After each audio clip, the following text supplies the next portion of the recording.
الحمد للہ وکفا والصلاة والسلام علی عباده الذین اصطفى خصوصاً علی افضلہم وخاتم النبیین محمد الامین وعلی آلہ وصحبہ اجمعین. اما بعد فقد قال اللہ تبارک وتعالی کما ورد فی سورة الحدید: اعوذ باللہ من الشیطان الرجیم بسم اللہ الرحمن الرحیم. سبح للہ ما فی السماوات والارض وهو العزیز الحکیم. لہ ملک السماوات والارض یحیی ویمیت وهو علی کل شیء قدیر. هو الاول والآخر والظاہر والباطن وهو بكل شيء علیم. صدق اللہ العظیم. رب اشرح لي صدری ویسر لي امری واحلل عقدۃ من لسانی یفقہوا قولی. اللہم ربنا الہمنا رشدنا واعذنا من شرور انفسنا. اللہم ارنا الحق حقا وارزقنا اتباعہ وارنا الباطل باطلا وارزقنا اجتنابہ. اللہم وفقنا لما تحب وترضى وتقبل منا فإنك خیر المتقبلین. اللہم ارحمنا بالقرآن العظیم واجعلہ لنا اماما ونورا وہدى ورحمہ. اللہم ذکرنا منہ ما نسینا وعلمنا منہ ما جہلنا وارزقنا تلاوتہ آناء اللیل واطراف النہار واجعلہ لنا حجۃ یا رب العالمین آمین. سورہ حدید سے قرآن حکیم میں جو مکی اور مدنی صورتوں کے 7 گروپ ہیں، ان میں سے چھٹے گروپ کی مدنی صورتوں کا آغاز ہو رہا ہے. یہ مقام اس اعتبار سے بہت اہم ہے کہ ایک تو یہ کہ پورے قرآن مجید میں تعداد کے اعتبار سے مدنی صورتوں کا یہ سب سے بڑا گلدستہ ہے. سورہ حدید سے شروع ہو کر جو 27ویں پارے کی آخری صورت ہے، پھر سورہ تحریم تک کہ جو 28ویں پارے کی آخری صورت ہے، یہ مسلسل صورتیں ہیں 10. اگرچہ حجم کے اعتبار سے یہ زیادہ نہیں ہے، 1.25 پارے سے بھی کم، لیکن صورتوں کی تعداد کے اعتبار سے یہ مدنی صورتوں کا سب سے بڑا گلدستہ ہے قرآن حکیم میں. اس لیے کہ ذہن میں تازہ کر لیجئے، پہلے سورہ بقرہ، آل عمران، سورہ نساء، سورہ مائدہ، اگرچہ 6.25 پارے لیکن صورتیں تو 4 ہی تھیں. پھر سورہ انفال، سورہ توبہ 2 صورتیں، پھر سورہ نور 1 صورت، پھر سورہ احزاب 1 صورت، پھر 3 صورتیں سورہ محمد صلی اللہ علیہ وسلم، سورہ فتح اور سورہ حجرات. یہ 10 صورتیں. دوسری نمایاں بات ان کی یہ ہے کہ ان میں سے 5 صورتیں وہ ہیں جن کا آغاز ہوتا ہے سبح للہ یا یسبح للہ کے الفاظ سے.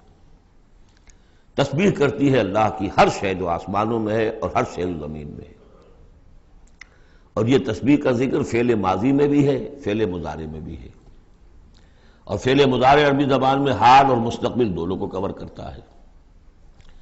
تو گویا کہ زمان و مکان کا پورا احاطہ ہو گیا کہ جو کچھ آسمانوں میں ہے اور جو کچھ زمین میں ہے وہ اللہ کی تسبیح بیان کر رہا ہے، ہمیشہ سے، اب بھی کر رہا ہے اور ہمیشہ کرے گا. ان صورتوں کا ایک خصوصی پھر نام ہے، ان میں سے المسبحات، وہ صورتیں کہ جو تسبیح باری تعالیٰ کے ذکر سے شروع ہوتی ہیں. اس میں شامل کرتے ہیں بعض لوگ سورۃ الاعلیٰ کو بھی، سبح اسم ربک الاعلیٰ، لیکن وہاں وہ حکم کی صورت میں ہے. یہ مسبحات جو ہیں اس گروپ میں ان کی خصوصی شان ہے. تیسری بات جو کہ مضامین کے اعتبار سے ہے، بلکہ زمانہ نزول کے اعتبار سے پہلے سمجھ لیجئے. پہلی بات میں نے عرض کی کہ قرآن حکیم میں مدنی صورتوں کا تعداد سور کے لحاظ سے سب سے بڑا گلدستہ. ان میں سے 5 مسبحات. تیسری بات یہ کہ ان سب کا باستثناء واحد زمانہ نزول جو ہے وہ حضور صلی اللہ علیہ وسلم کا جو مدنی دور ہے سیرت مبارکہ کا، اس کا نصف آخر ہے، یعنی سن 5 کے بعد نازل ہوئی ہے، سوائے ایک صورت کے، تو آ جائے گی سامنے۔ باقی جو 9 صورتیں ہیں یہ سب کی سب بات کی ہے۔ اس سے جو متعلق بنتی ہے بات وہ یہ ہے کہ اس زمانے میں مسلمانوں میں جوش جہاد، ذوق شہادت، جذبہ انفاق، بحیثیت مجموعی اس میں کچھ کمی آ گئی تھی۔ یہ کمی میں پہلے بھی اشارہ کر چکا ہوں کہ معاذ اللہ اس اعتبار سے نہیں ہوئی کہ سابقون الاولون کے ذوق میں اور شوق میں اور جذبے میں کمی آ گئی، لیکن چونکہ تعداد بڑھی مسلمانوں کی اور اب اکثریت ان لوگوں کی تھی کہ جو ایمان لائے ہیں ہجرت کے بعد، ان کی اس طرح کی تربیت تو نہیں ہوئی جیسے کہ مکے والوں کی ہوئی تھی 12 برس تک۔ اس اعتبار سے اوسط جب نکالیں گے تو اوسط کے اعتبار سے یقیناً ادھر کچھ اب اسمحلال کے آثار تھے۔ یہ آیت سورہ انفال میں بھی آ چکی ہے، الآن فیکم ضعفا، اب تمہارے اندر کچھ کمزوری آ گئی ہے۔ پہلے تم ایک مومن 10 کافروں پر بھاری ہو سکتا تھا، اب ہم ایک کے مقابلے میں 2 پر فتح دیں گے۔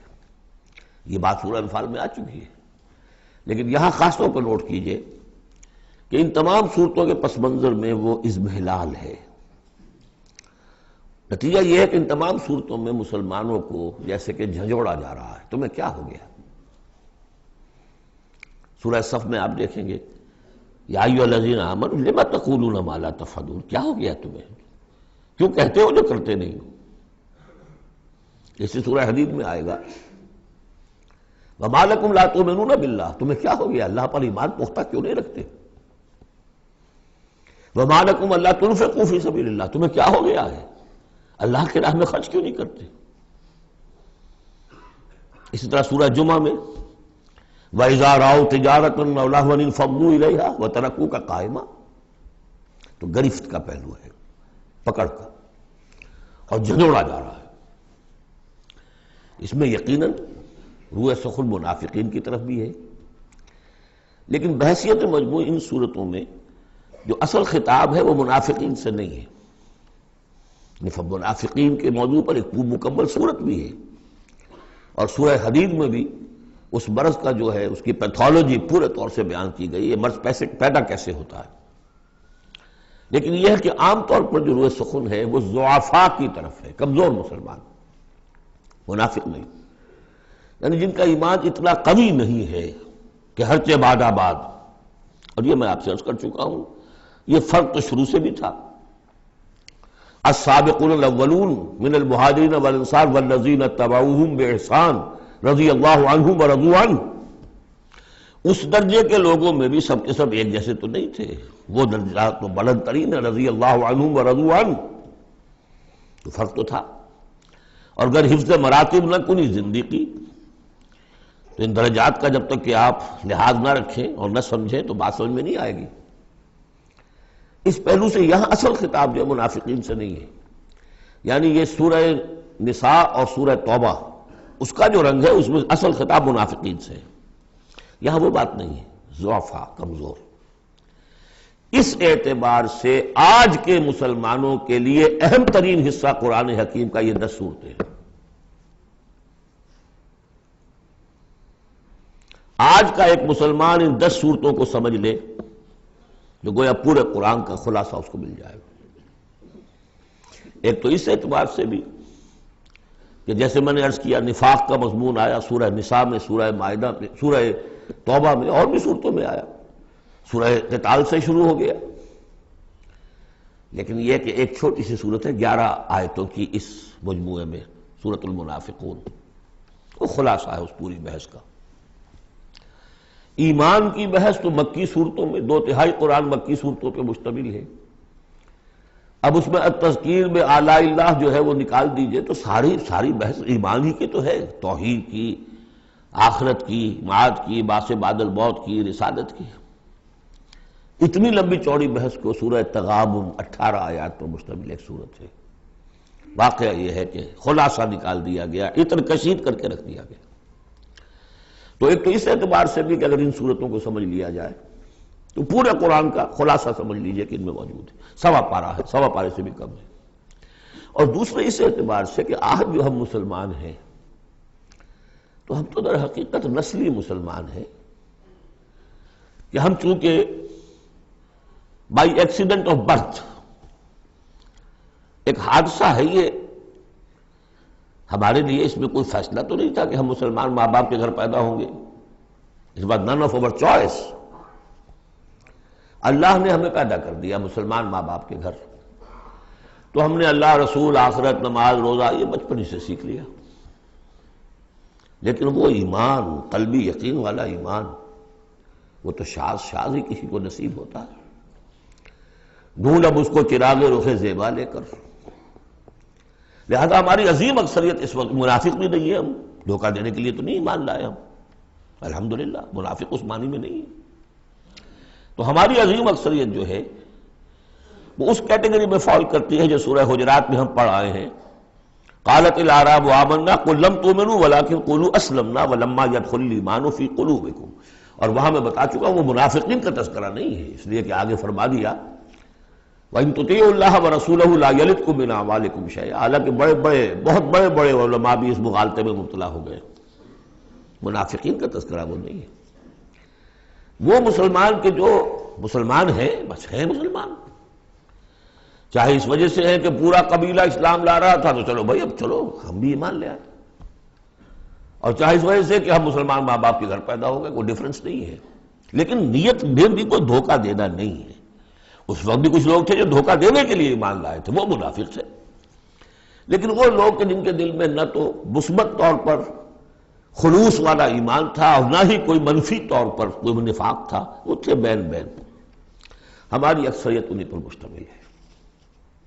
لہذا ہمارے اعتبار سے یہ قرآن حکیم کا جامع ترین اہم ترین حصہ ہے. اور یہی وجہ ہے کہ جس میں نے مطالعہ قرآن حکیم کے منتخب نصاب کا بار بار حوالہ دیا ہے، اس گروپ میں سے اس کی کئی صورتیں پوری شامل ہیں.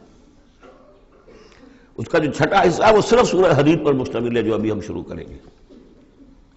باقی سورہ جمعہ، سورہ صف، سورہ منافقون، سورہ تغابن، پھر سورہ تحریم کا، یہ ساری چیزیں یہ ہماری یعنی تقریباً 5 غالباً صورتیں ان 10 میں سے ہمارے اس منتخب نصاب میں شامل ہیں. ان مسبحات میں سے بھی سورہ حدید جو ہے اس کو کہیے کہ ام المسبحات، اہم ترین صورت، بلند ترین صورت. اور میں تحدیثاً للنعمہ عرض کر رہا ہوں کہ بارہا میں نے یہ کہا ہے کہ اللہ کا بہت بڑا فضل و کرم مجھ پر ہوا ہے کہ میں یہ بھی کہہ سکتا ہوں کہ اللہ نے یہ صورت مجھے عطا فرمائی ہے. اس پر میرا غور و فکر، سوچ بچار 50s سے شروع ہو چکا تھا، آج سے 40 سال سے بھی پہلے. اور اللہ تعالیٰ نے مجھے انشراح دیا اس صورت کے بارے میں اور اس کے حوالے سے.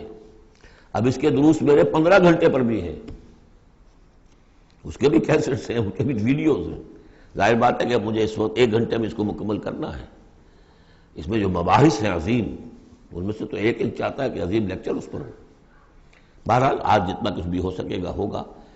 باقی اس سے اگر آپ میں شوق پیدا ہو جائے تو ایک تو یہ کہ 6 گھنٹے کے شاید ہے یا 5 گھنٹے کے کیسٹ بھی ہیں اس کے، اور یہ کہ 15 گھنٹے کے کیسٹ بھی ہیں اور ویڈیوز بھی ہیں غالباً اس کے.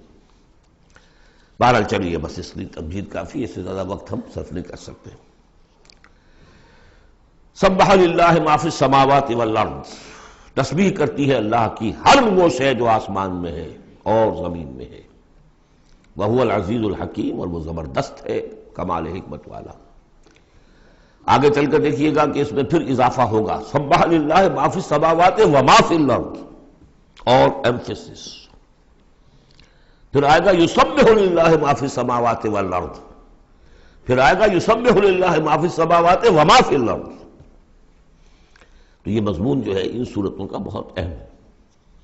یہ تسبیح سے مراد کیا ہے ایک تسبیح تو وہ ہے کہ جو ہماری سمجھ میں آتی ہے، میں نے پہلے بھی عرض کیا تھا کہ تصویر کوئی ہو تو وہ مصور کے کمال فن یا اناڑی پن کا گویا کہ اپنے زبان سے اظہار کر رہی ہے۔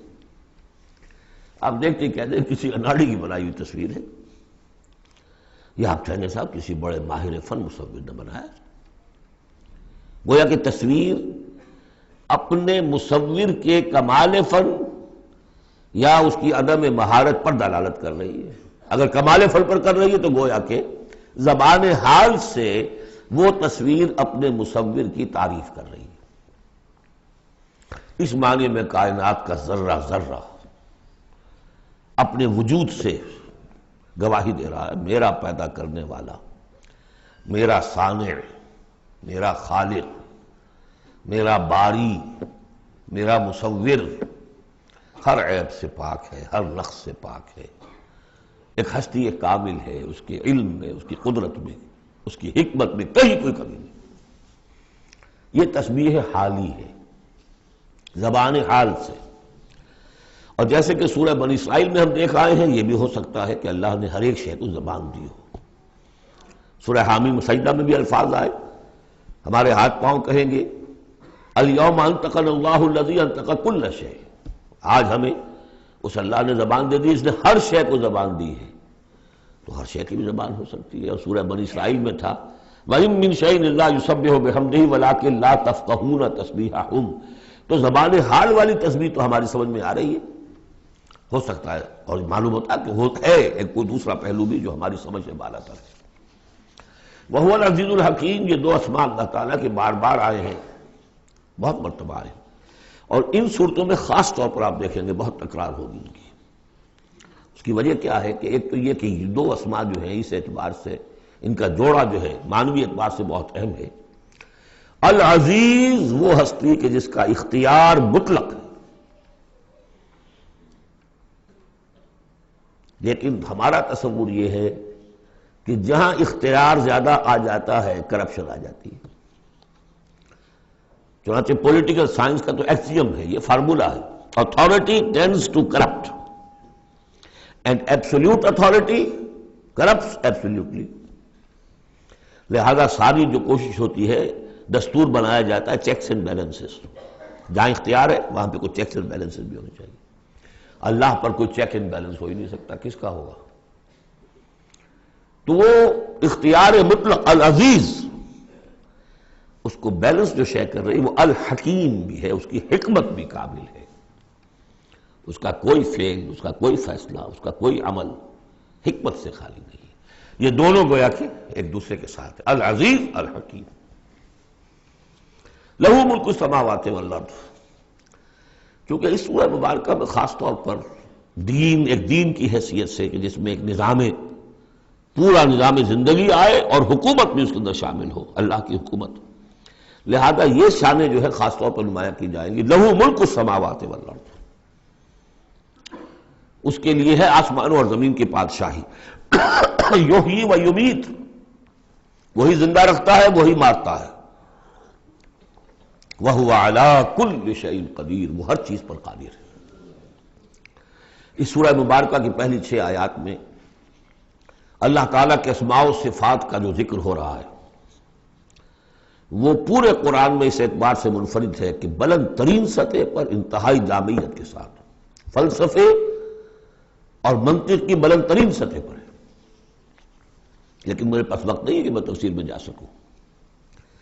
تیسری آیت اس کی وہ ہے جس کے بارے میں میں نے آپ کو پہلے سنایا تھا، امام راضی کا قول کہ آ کر کھڑے ہو گئے اس مقام پر جیسے کہ خوف زدہ ہو انسان، دہشت زدہ۔ هو الاول والآخر والظاہر والباطن وهو بكل شيء علیم، وہی اول ہے، وہی آخر ہے، وہی ظاہر ہے، وہی باطن ہے۔ کیا سمجھے اس کو؟ وہی وہ ہے، پھر یہ کیا ہے؟ غالب کا بڑا پیارا شعر ہے، جبکہ تجھ بن نہیں کوئی موجود، پھر یہ ہنگامہ ہے خدا کیا ہے؟ وہی اول، وہی آخر، وہی ظاہر، وہی باطن۔ یہ ہے وہ مقام جس پر کہ آ کر کھڑے ہو گئے امام راضی، اعلم ان ھذا المقام مقام غامض مہیب عمیق، خبردار، ہوشیار کہ رہبر دم تیغست قدم رہا، ہوشیار ہو جاؤ، تلوار کی دھار پر قدم آ گیا ہے تمہارا۔ یہ ہے وہ مسئلہ کہ جس کو ہمارے بعض صوفیہ وحدت الوجود سے تعبیر کرتے ہیں، لیکن یہ فلسفے کا مشکل ترین مسئلہ ہے۔ وحدت وجود کی ایک تعبیر وہ بھی ہے جو کفر ہے، شرک ہے، اما اس جس کے کفر اور شرک ہونے میں کسی کو اختلاف نہیں، لیکن یہ کہ یہ عام لوگوں کی سمجھ میں آنے والی بات ہے نہیں۔ میں نے امکانی حد تک سمجھایا ہے اور مجھے اطمینان ہے، اور مجھے اس کی سند حاصل ہوئی تھی پروفیسر یوسف سلیم چشتی صاحب سے۔ ایک مرتبہ انہوں نے میرا اسی صورت کا درس سنا، انہوں نے کہا کہ بھائی مجھے 50 سال ہو گئے اس وحدت وجود کو پڑھتے پڑھاتے سمجھتے سمجھاتے، لیکن تم نے اپنے ایک اس درس قرآن میں جس طرح اس کو واضح کیا میں آج تک نہیں کر سکا۔ یہ الفاظ تھے پروفیسر یوسف سلیم چشتی صاحب کے۔ بہرحال اب اس میں یوں سمجھ لیجئے یہ کائنات حادث ہے، ہم جانتے ہیں کہ حادث ہے، ہمیشہ سے تو نہیں ہے۔ پہلے کون تھا؟ اللہ تھا۔ تو کائنات کا آغاز کہاں سے ہوا؟ اللہ سے۔ پھر ہم پڑھ رہے ہیں کل من علیہا فان ویبقی وجہ ربک ذو الجلال والاکرام، ایک وقت آئے گا کچھ نہیں رہے گا، وجہ ربک ذو الجلال والاکرام رہ جائے گا۔ تو آخر کون ہوا؟ اللہ۔ اب یہ اول و آخر کے مابین جو ہے اس کا ظاہر بھی وہ ہے، باطن بھی وہ ہے۔ یہ بہت مشکل مسئلہ ہے، لیکن یہ کہ اس کو ایک حدیث نے عام لوگوں کے لیے آسان کر دیا ہے۔ حضور یہ دعا کرتے تھے، اے اللہ انت الاول فلیس قبلک شیء، تو وہ پہلا ہے کہ جس سے پہلے کوئی شے نہیں تھی، وانت الآخر فلیس بعدک شیء، تو وہ آخر ہے کہ تیرے بعد کچھ نہیں، وانت الظاہر فلیس فوقک شیء، تو اس سے اوپر کوئی شے نہیں، وانت الباطن فلیس دونک شیء۔ بہرحال اس کو اسی حد تک اس وقت رکھیے، جن کو زیادہ شوق ہو جائے وہ پھر میرے وہ تفصیلی کیسٹس کی طرف رجوع کریں۔ هو الاول والآخر والظاہر والباطن وهو بكل شیء علیم، وہ ہر چیز کا علم رکھتا ہے۔ اب تو واضح ہو گیا ہے ہی وہ۔ اس سے پہلے ہم پڑھا تھے نحن اقرب الیہ من حبل الورید،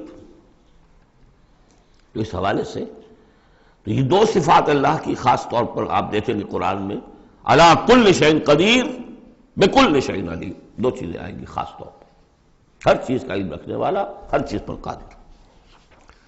هو الذی خلق السماوات والارض فی ستۃ ایام، وہی ہے جس نے بنائے آسمان اور زمین 6 دنوں میں، ثم استوى علی العرش، پھر متمکن ہوا تخت حکومت پر، عرش پر۔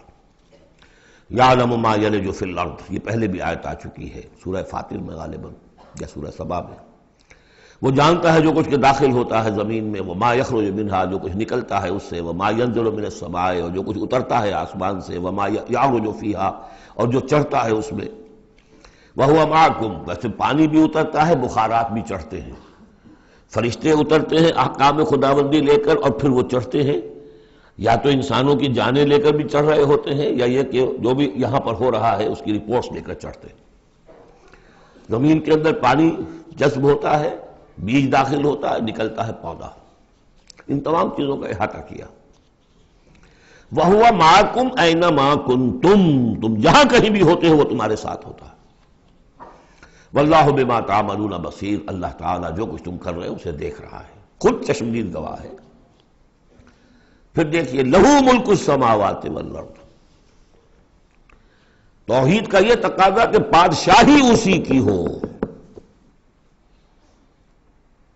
ایک عقیدے کی توحید ہے بس، کہ بادشاہی اسی کی ہو۔ لَهُ مُلْكُ السَّمَاوَاتِ، آسمان اور زمین کی بادشاہی اسی کی ہے۔ وَإِلَى اللَّهِ تُرْجَعُ الْأُمُورُ، اب تمام معاملات اسی کی طرف لوٹا دیے جائیں گے۔ یولج اللیل فی النہار ویولج النہار فی اللیل، وہ پرو لاتا ہے رات کو دن میں اور پرو لاتا ہے دن کو رات میں، یہ مضمون بھی کئی مرتبہ آ چکا ہے۔ وَهُوَ عَلِيمٌ بِذَاتِ الصُّدُورِ، علم کو دیکھیے کتنی مرتبہ دہرایا ہے، بِكُلِّ شَيْءٍ عَلِيمٌ، يَعْلَمُ مَا يَلِجُ فِي الْأَرْضِ وَمَا يَخْرُجُ مِنْهَا وَمَا يَنزِلُ مِنَ السَّمَاءِ وَمَا يَعْرُجُ فِيهَا اور یہاں ہوا علیم بذات الصدور، سینوں کے اندر جو کچھ ہے اس کو بھی جانتا ہے۔ یہ 6 آیات ہیں، یہ پہلا حصہ ہے سورۃ مبارکہ کا، اور یہ شاندار تمہید بنی۔ آگاہ ہو جاؤ کس کا کلام پڑھ رہے ہو، کس سے ہم کلام ہو، ہوشدار کہ رہ بردم تیغست قدم را۔ اب دیکھیے 2 آیتوں میں اللہ تعالیٰ کے، بلکہ ایک آیت میں جو تقاضا ہے، یہ تو اللہ ہے، ایسا ہے، اسی کی پادشاہی ہے، وہ سب جانتا ہے، وہ ہر چیز پر قدیر ہے، یہ سب کیا ہے؟ نیریٹو ہے، اور یہ ہے توحید فی العقیدہ۔ اس کا تقاضا کیا ہے؟ آمنوا باللہ ورسولہ وانفقوا مما جعلکم مستخلفین فیہ فالذین آمنوا منکم وانفقوا لہم اجر کبیر۔ 2 لفظوں میں تقاضا آیا، ایمان لاؤ اللہ پر اور اس کے رسول پر، اور خرچ کر دو ان سب میں سے جس میں اس نے تمہیں خلافت عطا کی ہے۔ سب سے پہلی خلافت تمہیں عطا کی اس جسم میں، اسے اللہ کے لیے لگاؤ۔ ذہانت، فطانت، طلاقت لسانی جو دیا ہے، پیسہ دیا ہے، مال دیا، اولاد دی ہے، سب کو اللہ کی راہ میں لگاؤ۔ یہ نفق کا لفظ پیسے کے خرچ کے لیے بھی آتا ہے، جان کے خرچ کے لیے بھی آتا ہے۔ نفقت الدراہم، پیسے ختم ہو گئے، نفق الفرس، گھوڑا مر گیا، تو نفق کا لفظ دونوں کے لیے آتا ہے۔ تو انفقوا مما جعلکم مستخلفین فی، جس چیز میں تمہیں استخلاف عطا کیا ہے لگاؤ، خرچ کرو، صرف کر دو۔ یہ 2 تقاضے ہیں۔ اصل میں یوں سمجھیے کہ جو سورہ حجرات میں 2 تقاضے آئے تھے، آمنوا باللہ ورسولہ، سورہ حجرات میں آئے تھے انما المؤمنون الذین آمنوا باللہ ورسولہ ثم لم یرتابوا وجاہدوا باموالہم وانفسہم فی سبیل اللہ۔ حقیقی مومن تو صرف وہ ہے جو ایمان لائے اللہ پر، اس کے رسول پر، پھر شک میں بالکل نہیں پڑے، اور انہوں نے جہاد کیا اللہ کی راہ میں، اور کھپا دیے جان بھی اور مال بھی، وہی سچے ہیں۔ یہاں پر 2 ہیں، ان میں دونوں میں ایک سے تو مشترک ہو گئی، آمنوا باللہ ورسولہ، ایمان لاؤ اللہ پر، اس کے رسول پر، جیسے کہ ایمان کا حق ہے۔ وانفقوا، اور خرچ کر دو، انفاق مال، انفاق نفس، بذل نفس، دونوں چیزیں آ جائیں گی۔ مما جعلکم مستخلفین فیہ، اب اگر یہ 2 کام کر دو تو تمہارے وارے نیارے ہیں، تم کامیاب ہو۔ فالذین آمنوا منکم وانفقوا لہم اجر کبیر، تو جو تم میں سے یہ 2 تقاضے پورے کر دیں، ایمان لائیں جیسے کہ ایمان کا حق ہے، یقین والا ایمان، اور انفاق کر دیں، خرچ کر دیں، لگا دیں، کھپا دیں، اپنے آپ کو بھی اور اپنی تمام جو بھی کچھ اپنی ملکیت ہے، جو اوساد و سامان ہے، لہم اجر کبیر۔ اب دیکھیے نظم، دیکھیے اب 2 آیتوں میں وہ ڈانٹ کا، ڈپٹ کا، زجر کا معاملہ ہو رہا ہے۔ وَمَا لَكُمْ لَا تُؤْمِنُونَ بِاللَّهِ، تمہیں کیا ہو گیا ہے، کیوں نہیں ایمان رکھتے اللہ پر؟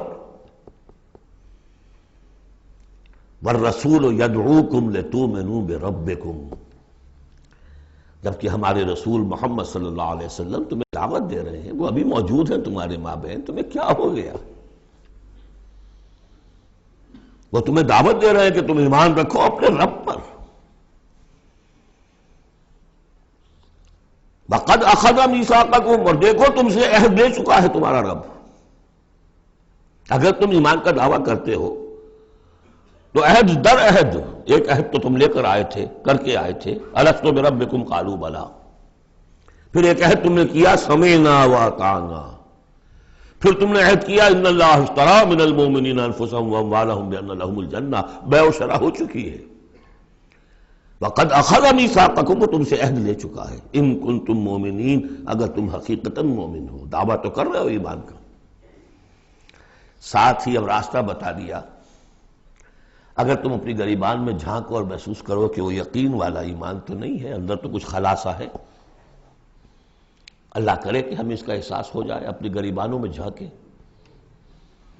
اسلام تو ہے، اللہ کا شکر ہے، جو یہاں آئے ہوئے ہیں، دور دور سے آئے ہوئے ہیں، تو اسلام تو ہے، روزہ نماز تو ہے، لیکن اپنے اندر جھانکے وہ ایمان، یقین والا ایمان۔ اگر احساس ہو جائے کہ نہیں ہے تو معلوم ہونا چاہیے کہاں سے ملے گا یہ۔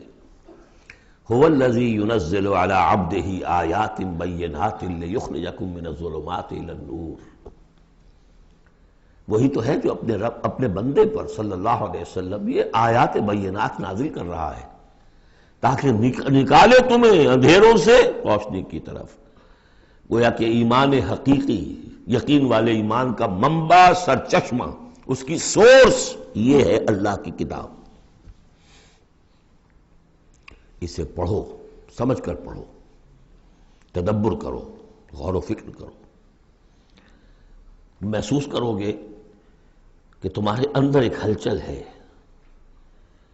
تمہاری فطرت کے تار، یہ قرآن چھیڑے گا انہیں۔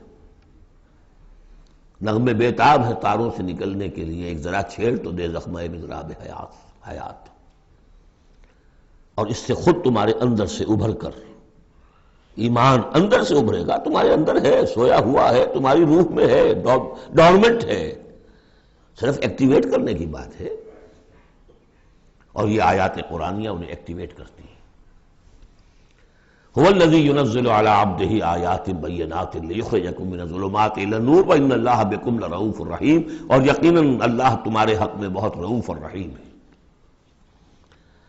اب آپ نے دیکھ لیا سورس جو ہے اس ایمان کا وہ کیا ہے، قرآن۔ سورہ شورى میں ہم دیکھ آئے ہیں خود حضور کو کہاں سے ملا، وَكَذَلِكَ أَوْحَيْنَا إِلَيْكَ رُوحًا مِّنْ أَمْرِنَا مَا كُنْتَ تَدْرِي مَا الْكِتَابُ وَلَا الْإِيمَانُ وَلَكِنْ جَعَلْنَاهُ نُورًا نَهْدِي بِهِ مَن نَّشَاءُ مِنْ عِبَادِنَا۔ اے نبی، آپ کو تو معلوم نہیں تھا کتاب کسے کہتے ہیں، شریعت کسے کہتے ہیں، نہ آپ تورات سے واقف، نہ آپ انجیل سے واقف، آپ تو مکے کے امیین میں سے تھے۔ ایمان کسے کہتے ہیں، وَلَكِنْ جَعَلْنَاهُ، اس قرآن کو ہم نے نور بنا کر آپ پر اتارا ہے۔ وہ ایمان جو ہے اب آپ کا باطن اس سے جگمگا اٹھا ہے، اب آپ جو ہے گویا کہ اب روشنی کا مینار ہیں، اب آپ ہدایت دیں گے سیدھے راستے کی طرف۔ اسی کو مولانا ظفر علی خان نے کہا ہے بہت خوبصورتی لیکن بہت سادگی سے، وہ جنس نہیں ایمان جسے لے آئیں دکانیں فلسفہ سے، ڈھونڈے سے ملے گی عاقل کو یہ قرآن کے سپاہوں۔ اچھا، ایک بات تو ہو گئی کہ تم ایمان کیوں نہیں، تمہارا پختہ کیوں نہیں ہے، یہ ڈھلمل یقین ایمان کیوں لیے پھر رہے ہو، یہ شکوک و شبہات کے کانٹے جس میں چبھے ہوئے ہیں اس ایمان کے ساتھ گزارا کیوں کر رہے ہو؟ اگر اس میں کمی ہے تو پہلے اس کمی کو پورا کرو، چھوڑ دو دھندے، کچھ دن نکال لو، ایک سال نکال لو اپنی زندگی میں سے کہ کم سے کم اتنی عربی سیکھ لیں کہ یہ قرآن ہمارے دلوں کے تاروں کو چھیڑ سکے۔ وہ اسی وقت ہوگا تیرے ضمیر پہ جب تک نہ ہو نزول کتاب، گرہ کشا ہے نہ رازی نہ صاحب کشاف۔ انسپیریشن قرآن سے، ترجمے سے نہیں مل سکتی، ناممکن ہے۔ مفہوم سمجھ لیں گے، دماغ میں کچھ چیزیں آ جائیں گی، لیکن وہ جو قلب کو متحرک کرنا ہے، اس کو انسپائر کرنا ہے، وہ اسی وقت ہوگا۔ اب دوسری ڈانٹ، وَمَا لَكُمْ أَلَّا تُنْفِقُوا فِي سَبِيلِ اللَّهِ، تمہیں کیا ہو گیا، خرچ کیوں نہیں کرتے اللہ کی راہ میں؟ وَلِلَّهِ مِيرَاثُ السَّمَاوَاتِ وَالْأَرْضِ، آسمان اور زمین کی ساری وراثت تو بالآخر اللہ ہی کے لیے رہ جائے گی، تمہارے پاس رہ جائیں گے یہ محل، یہ کوٹھیاں، یہ فیکٹریاں، تم آج ہو کل نہیں ہوگے، جو اگلے ہوں گے وہ بھی پھر نہیں ہوں گے، کائنات تو اسی کی ہے، وارث وہی ہے، الوارث وہی تو ہے، اور تم سینت سینت کے رکھ رہے ہو۔ وَمَا لَكُمْ أَلَّا تُنْفِقُوا فِي سَبِيلِ اللَّهِ، اور انفاق میں نوٹ کر لیجیے، میں بتا چکا ہوں کہ انفاق کے اندر انفاق مال بھی ہے، انفاق نفس بھی ہے، بذل نفس، جان کھپانا، وہ واضح ہو جائے گا۔ وَلِلَّهِ مِيرَاثُ السَّمَاوَاتِ وَالْأَرْضِ لَا يَسْتَوِي مِنْكُمْ مَنْ أَنْفَقَ مِنْ قَبْلِ الْفَتْحِ وَقَاتَلَ، برابر نہیں ہے تم میں سے وہ جنہوں نے انفاق کیا اور قتال کیا فتح سے پہلے، قتال آ گیا، جان کھپانے کے لیے میدان میں آئے۔ انفاق جو کہا تھا آیت نمبر 7 میں، وہ صرف مال کا نہیں، جان کا بھی ہے۔ اور انفاق جان جو ہے اس کا سب سے بڑا موقع کیا ہے؟ جنگ، جہاں آپ نقد جان ہتھیلی پر رکھ کر حاضر ہوتے ہیں۔ وہ تو اگر جان بچ جائے تو گویا کہ بونس ہے، اللہ جو جاتا ہے جنگ میں وہ پورا رسک لے کر جاتا ہے۔ اب یہاں بات یہ بتائی گئی کہ جو فتح سے پہلے ایمان لائے تھے جبکہ اسلام کمزور تھا، اور انہوں نے قتال کیا اس وقت جبکہ مسلمانوں کی طاقت بہت کم تھی، ان کا درجہ اولئک اعظم درجۃ من الذین انفقوا من بعد وقاتلوا، ان کا بہت اونچا درجہ ہے، بہت عظیم درجہ ہے ان لوگوں کے مقابلے میں کہ جنہوں نے انفاق کیا اور قتال کیا فتح کے بعد۔ وَكُلًّا وَعَدَ اللَّهُ الْحُسْنَىٰ، اب فتح کے بعد سے صاف ظاہر ہو رہا ہے کہ یہ صورت کم سے کم سن 6 کے بعد نازل ہوئی ہے، اس لیے کہ فتح تو پہلی جو ہے وہ سن 6 میں صلح حدیبیہ کی شکل میں حاصل ہوئی ہے، اِنَّا فَتَحْنَا لَكَ فَتْحًا مُبِينًا۔ اور پھر جو ظاہری فتح تھی وہ تو فتح مکہ ہے، وہ سن 8 میں ہے۔ یہاں فرمایا جا رہا ہے جن لوگوں نے قتال کیا اور انفاق کیا فتح سے پہلے، ان کا درجہ بہت بلند ہے ان سے جنہوں نے انفاق کیا اور قتال کیا بعد میں۔ اگرچہ کُلًّا وعد اللہ الحسنیٰ، سب سے اللہ کا وعدہ ہے بہت اچھا، واللہ بما تعملون خبیر، اور جو کچھ تم کر رہے ہو اللہ اس سے باخبر ہے۔ اب آئی پکار، اس کو اب کھلے دل سے بیدار دل سے سنیے۔ میرا خالق آپ کا خالق، میرا مالک آپ کا مالک، اس کائنات کا مالک، من ذا الذی یقرض اللہ قرضا حسنا، کون ہے وہ جو اللہ کو قرض حسنا دے؟ ہے ہمت دینے کی؟ من ذا الذی یقرض اللہ قرضا حسنا فیضاعفہ لہ، اللہ اس کے لیے اسے دگنا بھی کرتا رہے گا، وَلَهُ أَجْرٌ عَظِيمٌ، اور ان کے لیے بہت بڑا اجر بھی ہوگا۔ لگاؤ اپنی مال اللہ کے راہ میں لگاؤ اور کھپاؤ، اپنی جانیں اللہ کی راہ میں لگاؤ اور کھپاؤ، اور جان لیجئے کہ جان کا کھپنا اور مال کا کھپنا ایک یہ کہ شہادت یا موت سے پہلے تو برابر چیز ہے۔ آپ اپنی جان کی قوت، صلاحیت، ذہانت، فطانت یہ خرچ کرتے ہیں تو مال کماتے ہیں نا، اور مال آپ کے پاس ہو تو آپ جس کو چاہیں امپلائے کر لیں، ذہانت، صلاحیت، فطانت سب آپ خرید سکتے ہیں پیسے سے۔ تو اگر کسی نے وقت لگایا ہے تو مال لگایا ہے، ٹائم از منی، اپنی جان کما رہا ہے تو وہ مال لگا رہا ہے، اس لیے کہ اسی جان کو کما کر وہ مال کما سکتا تھا۔ اس لیے انفاق جان، انفاق ہے مال، یہ ایک شے۔ یوم تری المومنین، اب جو نقشہ کھینچا جا رہا ہے یہ ہے وہ نقشہ جس کو ہمارے ہاں کہا جاتا ہے پل صراط۔ کوئی ایسا مرحلہ آنا ہے جہاں کفار کا تو معاملہ علیحدہ ہو چکا، کوئی بڑی چھلنی لگی تھی، کفار تو نکل چکے، اب جو دنیا میں مسلمان سمجھے جاتے تھے وہ آگے آئے ہیں۔ آپ کو معلوم ہے جہاں کرشرز لگے ہوتے ہیں، پتھروں کو توڑ کے بجری بناتے ہیں تو اس میں مختلف سوراخوں کی وہ چھلنیاں لگی ہوتی ہیں۔ پہلے 1 انچ سے زیادہ کا پتھر جو ہے وہ علیحدہ ہو جائے گا، پھر آدھے انچ والا علیحدہ ہو جائے گا، پھر چوتھائی انچ والا علیحدہ ہو جائے گا، وغیرہ وغیرہ۔ تو وہاں پر بھی کوئی مستقل کوئی چھلنیاں، ایک چھلنی لگ چکی، کافر تو گئے، اب رہ گئے مسلمان۔ ان میں ذرا چھانٹی کرنی ہے کہ ان میں صاحب ایمان کون ہے اور منافق کون ہے۔ اس کے لیے پل صراط کوئی جگہ ہے جہاں سے گزرنا ہوگا، گھپ اندھیرا ہوگا اور اس کے نیچے ہوگی جہنم، گھپ اندھیرا۔ اور جن کے پاس ایمان تھا دنیا میں انہیں روشنی مل جائے گی، یہاں ان کے قلب سے روشنی نکل رہی ہوگی۔ اعمال صالحہ کیے تھے داہنے ہاتھ سے تو یہاں پہ ان کا نور ہوگا، وہ اپنی اس روشنی میں راستہ پار کر کے جنت میں پہنچ جائے گی۔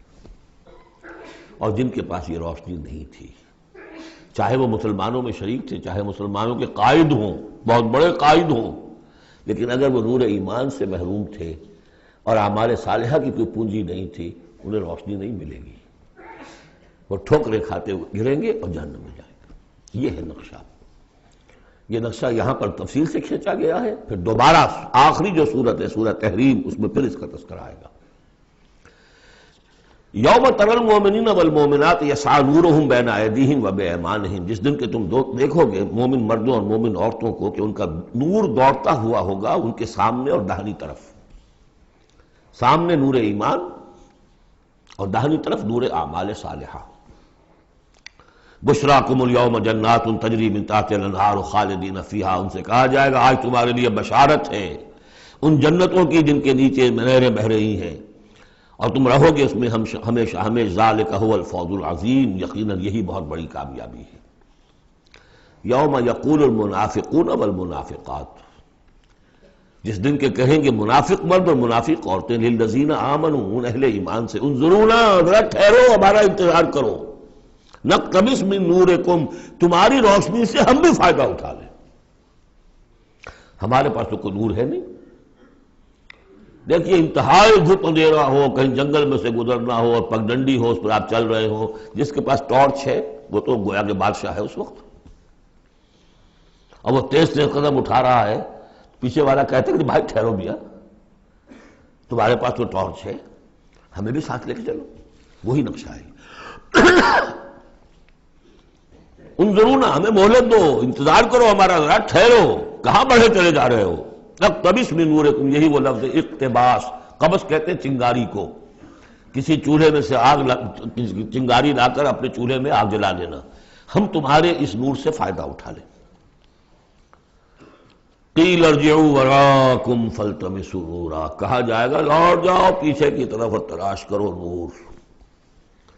یہ نور یہاں نہیں ملا، دنیا سے کما کر لایا گیا ہے۔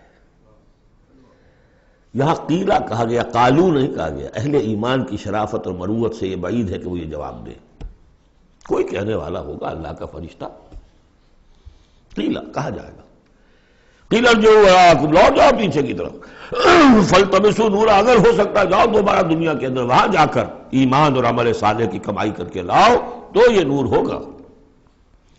فَضُرِبَ بَيْنَهُمْ بِسُورٍ لَهُ بَابٌ، اور اتنے عرصے میں ان کے درمیان ایک فصیل حائل کر دی جائے گی جس میں ایک دروازہ ہوگا، باطنُهُ فِيهِ الرَّحْمَةُ، اس فصیل کے اندر کی طرف رحمت ہوگی، وَظَاهِرُهُ مِنْ قِبَلِهِ الْعَذَابُ، اور اس کے باہر کی طرف عذاب الہی کا نزول شروع ہو جائے گا۔ یہ چھلنی ہے جو اہل ایمان اور منافقین کے درمیان لگائی جائے گی۔ اب اس اعتبار سے اگلی دو آیتیں جو ہیں قرآن مجید کا اہم ترین مقام ہے کہ یہ پیتھولوجی کیسے ڈیولپ ہوتی ہے، نفاق کیسے آتا ہے۔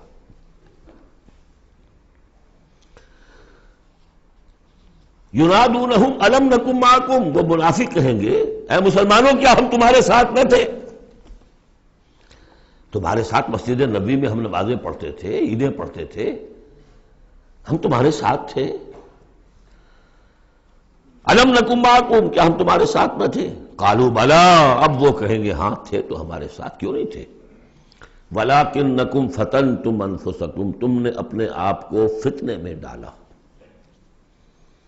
فتنہ کیا ہے؟ انما اموالکم واولادکم فتنہ، مال اور اولاد سے ضرورت سے زیادہ محبت، اگر اللہ اور اس کے رسول اور اس کی راہ میں جہاد سے زیادہ محبت ہے اہل و عیال سے اور مال سے، تم نے اپنے آپ کو اپنے ہاتھوں فتنے میں ڈال لیا۔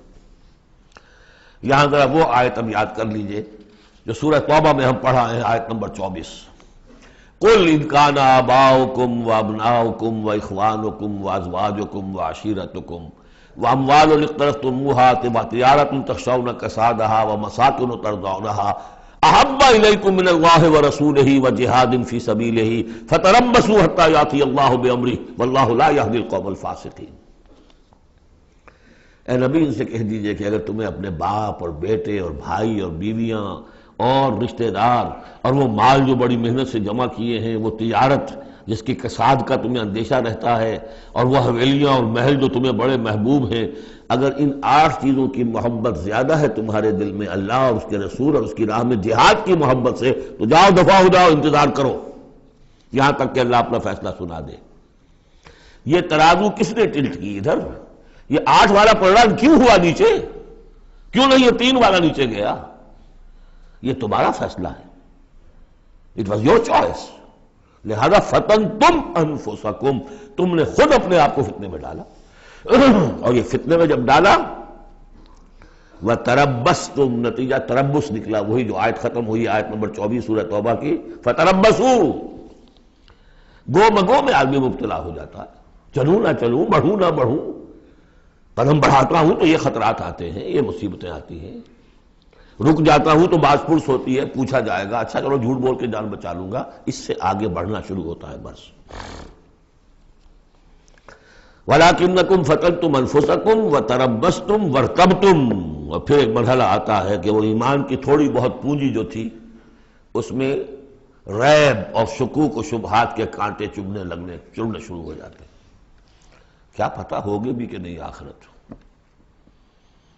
یہ دنیا نقد ہے، اس کی لذت نقد، اس کی کلفت نقد، اس کا عیش نقد، اس کی تکلیف نقد، پتہ نہیں دنیا ہوگی بھی کہ نہیں، آخرت ہوگی کہ نہیں ہوگی، پھر شکوک و شبہات آئیں گے۔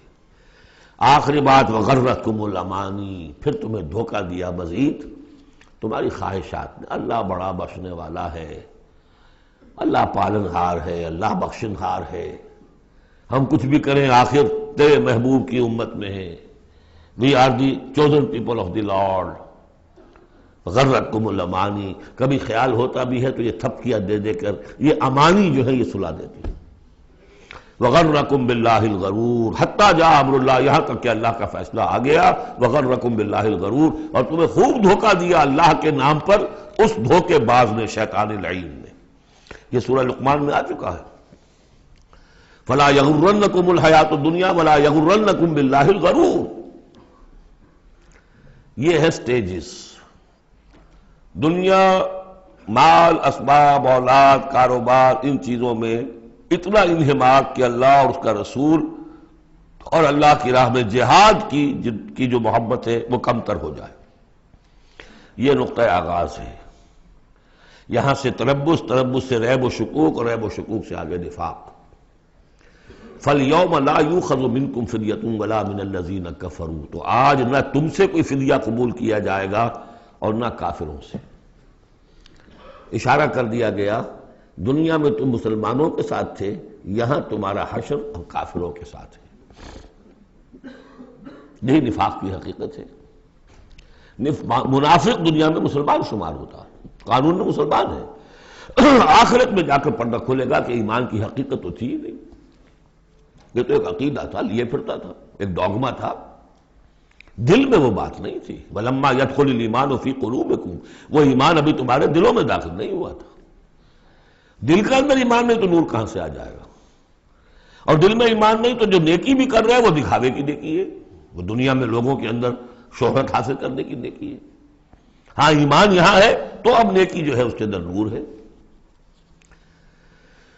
فَالْيَوْمَ لَا يُؤْخَذُ مِنْكُمْ فِدْيَةٌ وَلَا مِنَ الَّذِينَ كَفَرُوا مَأْوَاكُمُ النَّارُ وَهِيَ مَوْلَاكُمْ وَبِئْسَ الْمَصِيرُ، اب تو تمہارا ٹھکانہ تو آگ ہی ہے اور وہ بہت برا ٹھکانہ ہے، وہی تمہاری مولا ہے، غم خار ہے، دم ساز ہے، کوئی اپنا شکوہ شکایت کرنی ہے، کوئی نالا و فریاد، اسی سے کہو جو کچھ کہنا ہے، بئس المصیر، اور وہ بہت برا ٹھکانہ ہے۔ اب یہ سب کچھ اگر آپ نے سن لیا تو اب یہ آپ سے ایک اور سوال اللہ تعالیٰ کر رہے ہیں، أَلَمْ يَأْنِ لِلَّذِينَ آمَنُوا أَن تَخْشَعَ قُلُوبُهُمْ لِذِكْرِ اللَّهِ وَمَا نَزَلَ مِنَ الْحَقِّ، کیا وقت آ نہیں گیا اہل ایمان کے لیے کہ ان کے دل جھک جائیں اللہ کی یاد میں اور اس کے سامنے کے جو حق میں سے نازل ہو چکا ہے؟ یاد ہے اس قرآن کے بارے میں سورہ بنی اسرائیل میں کیا پڑھا تھا؟ وَبِالْحَقِّ أَنزَلْنَاهُ وَبِالْحَقِّ نَزَلَ، ہم نے اس کو نازل کیا حق کے ساتھ اور یہ نازل ہوا ہے حق کے ساتھ۔ تاخیر، تعویق، یہ کر لوں وہ کر لوں، اس کے بعد بچیوں کے ہاتھ پیلے کرنے ہیں، ابھی ذرا بچوں کی تعلیم کا مسئلہ ہے، تعلیم کیا دنیا کی تعلیم، نری تعلیم دنیا کی، خود ساری عمر گزار دی ہے جن کوچوں کی سیر کرتے ہوئے انہی کوچوں میں داخل کر رہے ہیں اپنی اولاد کو، اور ایسے ایسے لوگ بھی ہیں، ایسے ایسے ناسمجھ لوگ، کچی عمر میں برطانیہ بھیج دیا، امریکہ بھیج دیا، اور پھر روتے ہوئے آتے ہیں بچہ بگڑ گیا، بچے نے یہ کر دیا، بچہ وہ ہو گیا، یہ تو حال ہے۔ أَلَمْ يَأْنِ لِلَّذِينَ آمَنُوا أَن تَخْشَعَ قُلُوبُهُمْ لِذِكْرِ اللَّهِ وَمَا نَزَلَ مِنَ الْحَقِّ، کیا وقت آ نہیں گیا؟ کس کے منتظر ہو؟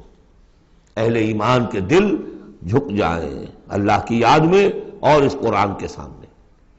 وَلَا يَكُونُوا كَالَّذِينَ أُوتُوا الْكِتَابَ مِن قَبْلُ، نہ ہو جائیں ان لوگوں کے مانند جنہیں کتاب دی گئی تھی پہلے. فَطَالَ عَلَيْهِمُ الْأَمَدُ، تو جب ان پر ایک طویل مدت گزر گئی، فَقَسَتْ قُلُوبُهُمْ، تو ان کے دل سخت ہو گئے.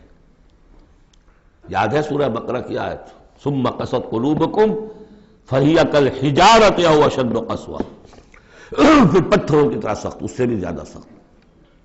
وَكَثِيرٌ مِّنْهُمْ فَاسِقُونَ، اور ان کی اکثریت فاسقوں پر، فاجروں پر مشتمل ہے.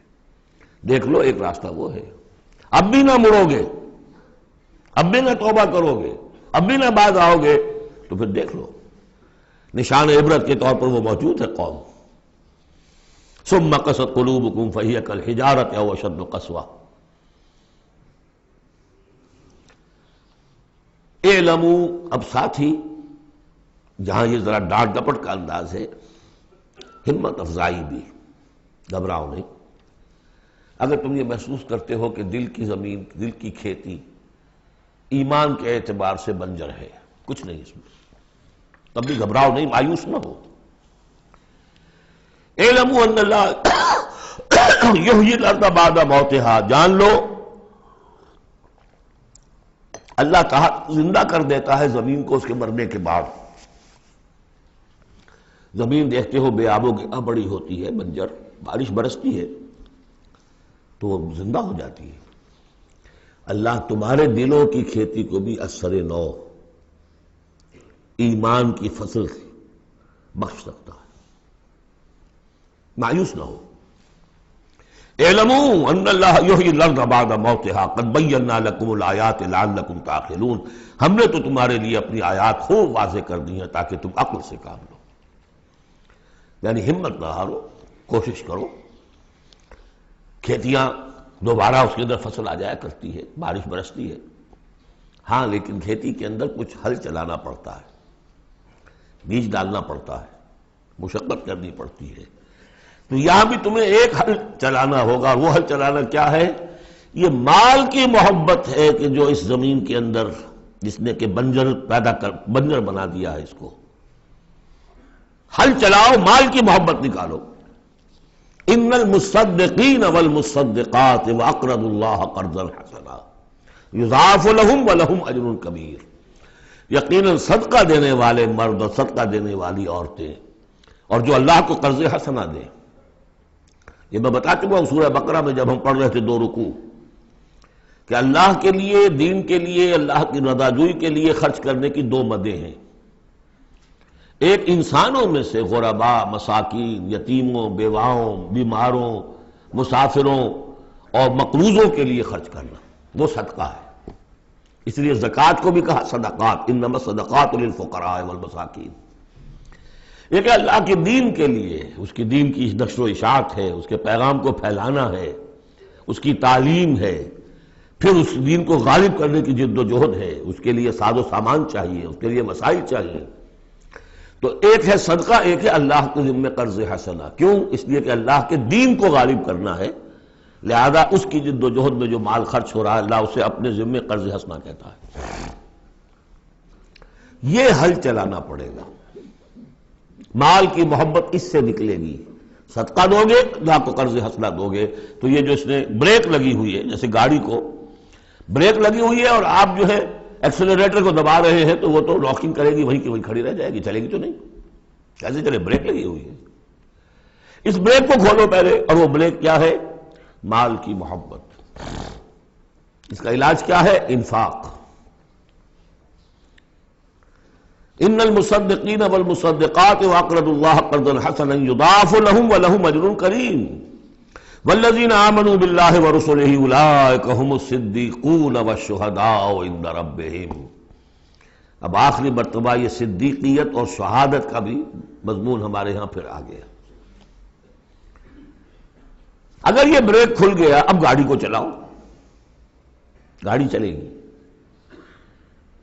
لیکن اب مختلف طبائع کی مناسبت سے اگر تو تمہارا مزاج صدیقین والا ہے، صدیقیت کے مرتبے کو پہنچ جاؤ گے. اگر مزاج شہادت والا ہے، شہداء کے مقام کو حاصل کر لو گے. اولئک مع الذین انعم اللہ علیہم من النبیین والصدیقین والشہداء والصالحین. بریک لگی بھی ہے تو کچھ نہیں ہوگا. مال کی بریک کھولو، گاڑی چلاؤ، جو یہ کر لیں گے والذین آمنوا باللہ ورسولہ، اب ایمان اور اللہ پر اور اس کے رسول پر ایمان کا اب یہ ایکسیلریٹر دباؤ گے تو نتیجہ کیا نکلے گا؟ اولئک ھم الصدیقون والشہداء عند ربہم، انہی میں سے صدیق ہوں گے، انہی میں سے شہداء ہوں گے ان کے رب کے پاس. لہم اجرہم ونورہم، ان کے لیے ہوں گے ان کا اجر اور ان کا نور. اجر بھی ملے گا، نور بھی ملے گا. نور وہ جو آخرت میں ملنا ہے، میدان حشر میں ملنا ہے، پل صراط پر گزرنے کے لیے ملنا ہے. اور اجر وہ ہے جو جنت میں داخل ہو کر ملے گا. لہم اجرہم ونورہم والذین کفروا وکذبوا بآیاتنا اولئک اصحاب الجحیم، اور جن لوگوں نے کفر کیا اور ہماری آیات کو جھٹلایا یہ لوگ ہیں جہنمی. اعلموا انما الحیاۃ الدنیا لعب ولہو وزینۃ وتفاخر بینکم وتکاثر فی الاموال والاولاد. اب جو چیز بریک تھی اس کو سمجھ لو، بریک کی حقیقت کیا ہے؟ دنیا کی محبت. جان لو کہ یہ دنیا کی محبت کیا ہے اس کے سوا کہ کچھ عرصہ کھیل کود میں گزرتا ہے. لعب، بچپن میں اور کسی چیز سے کوئی دلچسپی نہیں ہوتی. باپ کا کاروبار ٹھیک چل رہا ہے کہ نہیں چل رہا ہے، بچے کو اس سے کیا غرض، انہیں تو اپنا کھیل کود کرنا ہے. لہو، ذرا سا ٹین ایج آئی تو اب کھیل معصوم کھیل نہیں رہتا، اس میں کچھ سینشول گریٹیفیکیشن شروع ہو جاتی ہے. لہو. اور اسی وقت جو ہے زینت، بناؤ سنگھار بہت ہوتا ہے. بہت اس ایج میں مردوں کو بھی خیال ہوتا ہے ٹھیک ٹھاک لباس ہو، پورا جو ہے ہمارے فیشن کے مطابق ہو. Very sensitive. اس کے بعد ذرا عمر بڑھتی ہے، تفاخر بینکم، اب فخر، نسل پر فخر، مال پر فخر، دولت پر فخر. اور فخر میں بڑھ جانا، جیسا کہ ہمارے ہاں پٹھانوں میں خاص طور پر ہے کہ اب وہاں جو دوسرا سردار ہے وہاں پر وہ نئی کار لے آیا ہے، اب یہ کیسے رہ جائے گا؟ اسے بھی لانا چاہے اپنی زمین بیچے، کچھ کرے، اس سے اگلے ماڈل کی کار لا کے کھڑے نہیں کرے گا تو پھر جینا بیکار ہو گیا. تفاخر بینکم. لیکن جب ذرا زندگی ذرا اور ڈھلی، تکاثر فی الاموال والاولاد، کثرت سے مال اور اولاد. اس کے بعد یہ ہے، ایک سٹیج پر تو یہ ہوتا ہے کہ مونچھ نیچی نہ ہو چاہے سب کو چلا جائے، اور اگلی سٹیج پر یہ ہوتا ہے کہ مونچھ نیچی کیا، شیو بھی ہو جائے تو کوئی بات نہیں، مال آنا چاہیے. یہ عجیب آیت ہے. انسانی زندگی کے یہ نفسیاتی مراحل ہیں. بہت کم لوگوں نے سمجھا اس آیت کو. اس کا ہر دور میں کوئی ایک شے ہوتی ہے جو انسان کے اس ذہن پر اور نفسیاتی اعتبار سے اس کے نزدیک بڑی اہمیت کی حامل ہوتی ہے. بچپن میں کھیل کود، ذرا اس سے بڑا ٹین ایجرز، اس میں لہو وزینۃ، اس سے اوپر آئے تفاخر، اس سے اوپر آئے اب یہ ہے کہ بڑا ریئلسٹک ہو جاتا ہے آدمی. چھوڑو میاں ان باتوں کو، پیسے کی فکر کرو، رکھو، اس کو سنبھالو. تکاثر فی الاموال والاولاد کمثل غیث، میں نے بارہا کہا یہ ایک لائف سائیکل ہے، ہیومن لائف سائیکل. وہی لائف سائیکل آپ کو ملتی ہے باٹنی میں، نباتات میں. کمثل غیث، جیسے کہ بارش برستی ہے، اعجب الکفار نباتہ، تو جو کسان ہوتے ہیں اس سے جو روئیدگی کھیتی اپجتی ہے اس کو بڑی اچھی لگتی ہے. ثم یہیج، پھر وہ کھیتی اپنی پوری قوت پر آتی ہے. فتراہ مصفرا، پھر دیکھتے ہو وہ زرد ہو جاتی ہے. ثم یکون حطاما، پھر کھیتی کٹ جاتی ہے اور چورا چورا کہیں جو ہے وہ توڑی کے ٹکڑے پڑے رہ جاتے ہیں. اسی طرح بچہ پیدا ہوتا ہے، بڑی خوشیاں ہیں، جشن بن رہا ہے.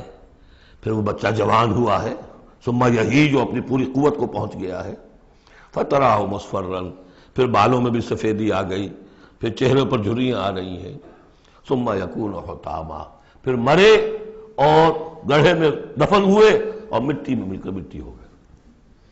لیکن ایک زندگی آخرت کی ہے جس کے لیے کوئی اس طرح کا علم نہیں ہے. وَفِي الْآخِرَةِ عَذَابٌ شَدِيدٌ وَمَغْفِرَةٌ مِّنَ اللَّهِ وَرِضْوَانٌ، اور آخرت میں ہے بہت بڑی سزا اور مغفرت اللہ تعالیٰ کی طرف سے اور یا رضوان ہے. وَإِنَّهَا لَجَنَّةٌ أَبَدًا أَوْ لَنَارٌ أَبَدًا، وَمَا الْحَيَاةُ الدُّنْيَا إِلَّا مَتَاعُ الْغُرُورِ، اور جان لو کہ دنیا کی یہ زندگی تو سوائے دھوکے کے ساز و سامان کی اور کچھ نہیں ہے۔ یہ تمہیں اپنے اندر گم کیے رکھتی ہے، بھلائے رکھتی ہے، نہ اللہ یاد نہ آخرت یاد، اسی میں مگن، اسی میں گم۔ کافر کی یہ پہچان کہ آفاق میں گم ہے، اور مومن کی یہ پہچان کہ گم اس میں ہے آفاق۔ بارک اللہ لی ولکم فی القرآن العظیم ونفعنی وإیاکم بالآیات والذکر الحکیم۔